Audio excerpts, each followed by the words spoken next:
माता की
భద్రకాళి శరణమ్మ ఆషాఢ మాసంలో శాకాంబరి నవరాత్రి మహోత్సవములు ఈనాడు 12వ రోజుకు చేరుకున్నవి.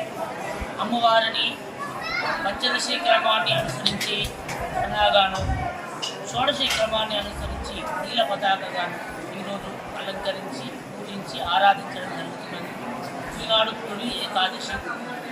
సంవత్సరానికి మనకు 24 ఏకాదశులు, అధిక మాసం వస్తే 26 ఏకాదశులు ఉంటాయి. అందులో తొలి ఏకాదశి ఈ రోజు నుంచే తొలి ఏకాదశి దక్షిణాయన ప్రారంభకాలం ముందర వస్తుంది. ఈనాటి నుంచి అనేక పండుగలు మనకు వస్తూ ఉంటాయి.